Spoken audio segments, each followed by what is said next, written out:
Goeienaand, good evening, fellow South Africans and citizens of the world. And you know, this child sex education thing has just gone too far. It is just absolutely appalling. There is a petition that's come out, and I'll give you the link to the petition that you can digitally sign. It'll be directly below this video. Just take that link and go and sign the petition, which is objecting to this child sex education curriculum, or CSE as they call it. South Africa has clearly stated, since it is impossible to teach comprehensive sexuality education, or CSE, without imposing a value system, parents must have the right to know in advance what their children will be taught on this subject, and if they so choose, to withdraw them from the class. This position has now been fully vindicated by the CSE Structured Lesson Plan, or SPL, and Educators' Guides, which have just been released to Parliament by the Department of Basic Education, or DBE. There are strong indications that these materials will be rolled out in public schools throughout South Africa in January 2020.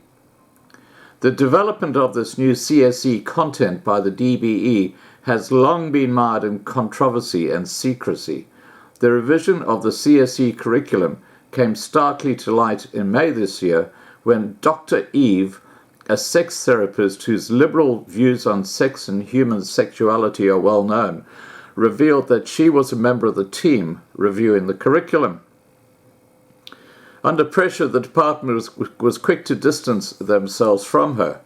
However, they did admit that there had been no meaningful consultation with the most critical stakeholders in the process, i.e. parents and teachers, and gave assurances that the earliest that the curriculum would be rolled out in public schools would be 2021. This now appears not to be the truth. Instead, thanks to financial grants from inter alia US aid, and I bet Open Society Foundation is behind all this, the DBE has forged ahead and has now completed, with ministerial sign-off, all the structured lesson plans, or SLPs, and educator guides for grades 4 to 12, and has piloted these lessons in 5 provinces. Despite being under no legal obligation to do so, the DBE has completely overhauled the old curriculum, which according to its own research was successfully reducing instances of HIV infections and learner pregnancy. However, instead of keeping to its promise to use African solutions for African problems, the DBE has now incorporated and integrated UNESCO's highly controversial International Technical Guidance on Sexuality Education, or ITGSE. In so doing, the DBE have ignored the scientific studies, have revealed that the ITGSE curriculum and approach is ineffective in achieving its apparent objectives. On the contrary, a 2018 study showed that more than 1 in 4 schools, or 26%, showed negative effects of learners' sexual health, with decreases in condom use and increases in rape, sexual debuts, HIV, STIs, numbers of sexual partners, recent sex or paid for sex. A 2019 study showed that the rate of harm appears even higher for school-based CSE in Africa than in other contexts.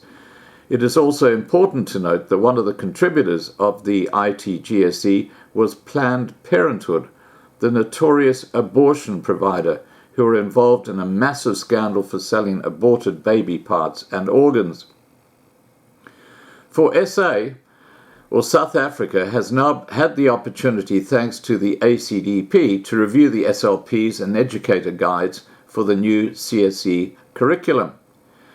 We did not feel comfortable to include actual examples of these materials in the article, as they are not suitable for sensitive viewers, but you can see them by downloading, and I'll put the link directly below this video.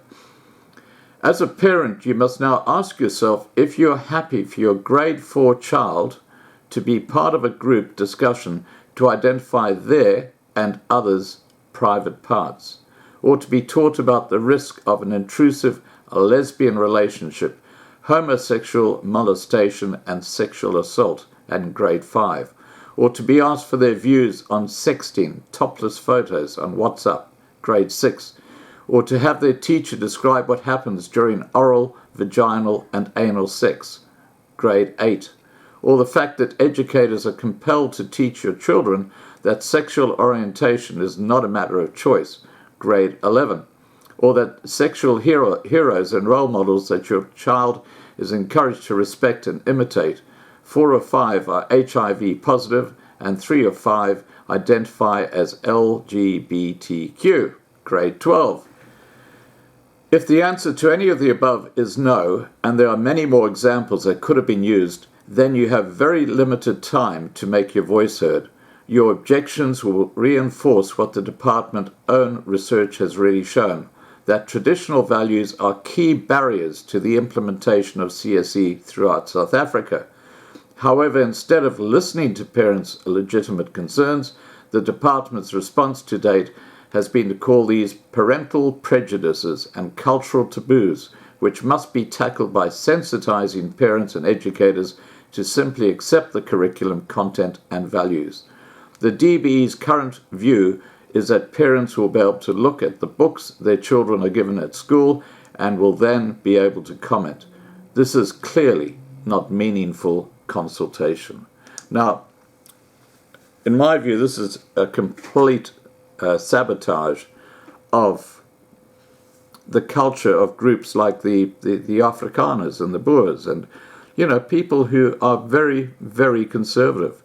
This is just a complete sabotage of their children. It is disgusting. As I said, there is a link directly below this to the petition, and there's also a link where you can go and see the sort of crap that they're going to be teaching kids.